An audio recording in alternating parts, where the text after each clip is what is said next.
description about the great importance of public education protection mission.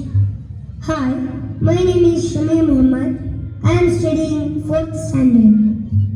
ബഹുമാനിയായ മുഖ്യാതിഥി Mukkam municipal chairperson ചാനരി മാം, ആദരണീയരായ അധ്യാപകരെ, സ്നേഹമുള്ള മാതാപിതാക്കളെ, എൻ്റെ പ്രിയ സുഹൃത്തുക്കളെ, എല്ലാവർക്കും നമസ്കാരം. ഈ അവസരത്തിൽ പൊതുവിദ്യാഭ്യാസ സംരക്ഷണ യജ്ഞത്തിൻ്റെ വലിയ പ്രാധാന്യത്തെക്കുറിച്ച് ഒരു ചെറിയ ചിത്രീകരണം ഞാൻ നിങ്ങളുടെ മുന്നിൽ അവതരിപ്പിക്കാൻ ആഗ്രഹിക്കുന്നു. എൻ്റെ പേര് ഷമി മുഹമ്മദ്. ഞാൻ ഈ വിദ്യാലയത്തിൽ 4ാം ക്ലാസ്സിൽ പഠിക്കുന്നു. ശ്രദ്ധിച്ചാലും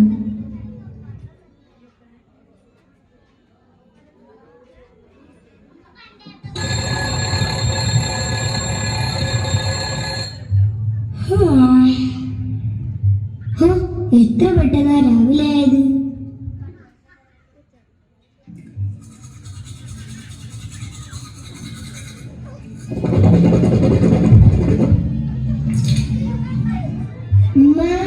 യൂണിഫോം എവിടെ? അത് ഞാൻ അയൺ ചെയ്ത് വെച്ചിട്ടുണ്ട്. നീ ആദ്യം പോയി കുളിച്ച് ഫ്രഷ് ആയി വാ.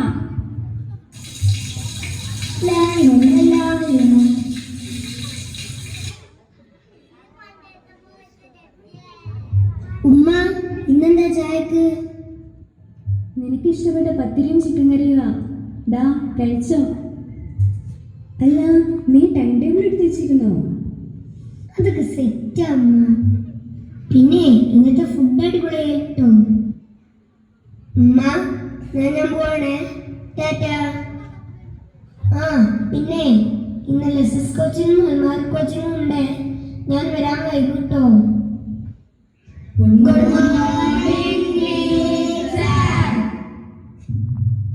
Morning. Sit down.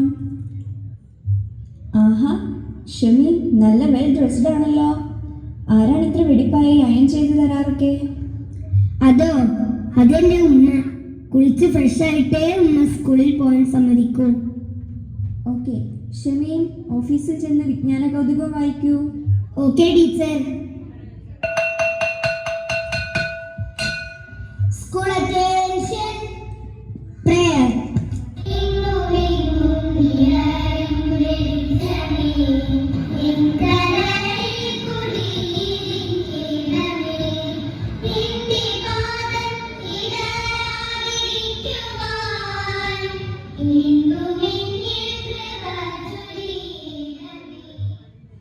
Good morning പ്രിയ കൂട്ടുകാരെ.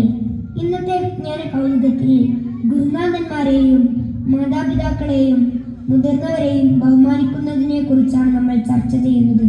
മാതാ, പിതാ, ഗുരു, ദൈവം. ഇത് നമ്മൾ ഒരുപാട് തവണ കേൾക്കാറുള്ള വാക്യമാണ്. മാതാപിതാക്കളെയും ഗുരുനാഥന്മാരെയും ദൈവതുല്യരായി നമ്മൾ ബഹുമാനിക്കണം. മൂല്യച്യുതി സംഭവിക്കുന്ന വർത്തമാന കാലത്ത് ഏറ്റവും കൂടുതൽ ജീവിതത്തിൽ പകർത്തേണ്ട ഒന്നാണിത്.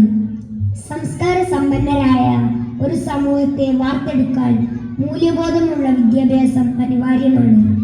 പൊതുവിദ്യാഭ്യാസവും പൊതുവിദ്യാലയങ്ങളും സംരക്ഷിക്കപ്പെടേണ്ടത് വളരെ പ്രാധാന്യമുള്ളതാണ്. ഇന്നത്തെ ജ്ഞാന കൗതുകം അവസാനിച്ചു. Thank you. May I come in teacher? Okay Shameen. എല്ലാവരും ഇന്നലെ തന്ന ഹോംവർക്ക് എല്ലാം ചെയ്തോ?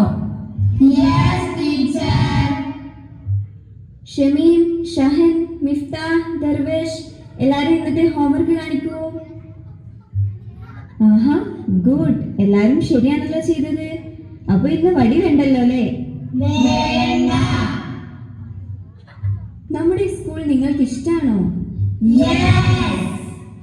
ആഹാ, എന്തൊക്കെ നിങ്ങൾക്ക് ഇഷ്ടം?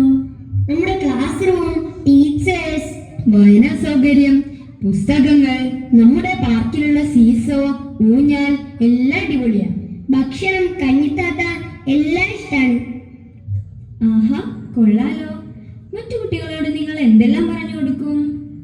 നമ്മുടെ സ്കൂളിനെ പറ്റി എല്ലാം പറഞ്ഞു കൊടുക്കും. സൗജന്യ പുസ്തകം, ഭക്ഷണം, സ്കോളർഷിപ്പുകൾ, പത്രപാരായണം, വായനാ സൗകര്യം, അൽമാഹിർ ട്രസ്റ്റ്, LSS കോച്ചിങ്, കലാമത്സരങ്ങൾ, എല്ലാം കൊണ്ടും നല്ലത് നമ്മുടെ സ്കൂൾ തന്നെ. Okay, good. ഇന്ന് LSSനുള്ളവർക്ക് 5 മണി വരെ സ്പെഷ്യൽ കോച്ചിങ് ഉണ്ട് കേട്ടോ. പാരൻസിനെ ഞാൻ വിവരം അറിയിച്ചിട്ടുണ്ട്. ഓക്കെ, ഇന്നത്തെ ക്ലാസ് അവസാനിച്ചിരിക്കുന്നു. പ്രിയമുള്ളവരെ, കേരള സർക്കാർ 2017 ആരംഭിച്ച ഒരു പ്രധാന വിദ്യാഭ്യാസ പദ്ധതിയാണ് പബ്ലിക് എഡ്യൂക്കേഷൻ പ്രൊട്ടക്ഷൻ മിഷൻ അഥവാ പൊതുവിദ്യാഭ്യാസ സംരക്ഷണ യജ്ഞം. പ്രധാന ലക്ഷ്യങ്ങൾ: സർക്കാർ സ്കൂളുകളുടെ നിലവാരം ഉയർത്തുക, ക്ലാസ് മുറികൾ, ലാബുകൾ, ലൈബ്രറികൾ, IT സൗകര്യങ്ങൾ തുടങ്ങിയ അടിസ്ഥാന സൗകര്യങ്ങളെ മെച്ചപ്പെടുത്തുക, പഠനത്തിന് ഗുണമേന്മ വർദ്ധിപ്പിക്കുക, വിദ്യാർത്ഥികളുടെ പ്രവേശനം വർദ്ധിപ്പിക്കുക. പ്രധാന പ്രവർത്തനങ്ങൾ: ഹൈടെക് ക്ലാസ് മുറികൾ സ്ഥാപിക്കൽ, സ്കൂളുകളിൽ ഡിജിറ്റൽ പഠന സൗകര്യങ്ങൾ, അധ്യാപക പരിശീലനം, അടിസ്ഥാന സൗകര്യ വികസനം. ഫലം: സർക്കാർ സ്കൂളുകളിൽ പ്രവേശനം വർദ്ധിച്ചു, പഠന നിലവാരം മെച്ചപ്പെട്ടു, പല സ്കൂളുകളും ഹൈടെക്കായി മാറി. ചുരുക്കത്തിൽ, സർക്കാർ സ്കൂളുകളുടെ ഗുണമേന്മ ഉയർത്തി പൊതുവിദ്യാഭ്യാസം ശക്തമാക്കുക എന്നതാണ് ഈ യജ്ഞത്തിന്റെ പ്രധാന ലക്ഷ്യം. നോക്കൂ, നമുക്ക് വേണ്ടി, നമ്മുടെ കുട്ടികൾ വിദ്യാഭ്യാസമുള്ള നല്ല സമൂഹമായി വളരാൻ വേണ്ടി നമ്മുടെ സർക്കാരുകൾ ഓരോ വർഷവും കോടാനക്കോടി രൂപ ചിലവഴിച്ച് നൂറുകണക്കിന് വിദ്യാലയങ്ങളാണ് നമുക്ക് വേണ്ടി സംരക്ഷിച്ചു പോരുന്നത്. അടിസ്ഥാന സൗകര്യങ്ങൾ, ഉപകരണങ്ങൾ, പുസ്തകങ്ങൾ, യൂണിഫോമുകൾ, ഉച്ചഭക്ഷണം, അങ്ങനെ എല്ലാം നമുക്ക് വേണ്ടി. ഓരോ പൊതുവിദ്യാലയങ്ങളും അതാത് തലമുറകളുടെ വിയർപ്പിന്റെയും കഠിനാധ്വാനത്തിന്റെയും ഫലങ്ങൾ കൂടിയാണ്. നമ്മുടെ മഹത്തായ പൈതൃകങ്ങളാണ്. നമ്മുടേതാണ്, നമ്മുടേത് മാത്രമാണ്. നമ്മുടെ കുഞ്ഞുങ്ങളെ നമ്മുടെ അടുത്തുള്ള പൊതുവിദ്യാലയങ്ങളിൽ ചേർത്തു. പോരായ്മകളും തെറ്റുകുറ്റങ്ങളും പരിഹരിക്കാൻ അധ്യാപക രക്ഷകർത്തൃ സമിതികളിൽ പ്രാതിനിധ്യം നേടി അധികാരികളുടെ ശ്രദ്ധയിൽപ്പെടുത്തു. സ്കൂളുകളുടെ നിലനിൽപ്പിനും ഉന്നമനത്തിനും വേണ്ടി കഴിയാവുന്ന പ്രവർത്തനങ്ങൾ നടത്തൂ. അതാണ് കരണീയം, അതാണ് യുക്തി. നമ്മുടെ ഉത്തരവാദിത്തം നമ്മൾ തിരിച്ചറിയൂ. നോക്കൂ, നിശ്ചയമായും നമ്മൾ ചോദ്യം ചെയ്യപ്പെടുക തന്നെ ചെയ്യും. ജയ് GLPS. അവതരണം ഷമി മുഹമ്മദ്. തയ്യാറാക്കിയത് Haneena Vicky. Thank you very much.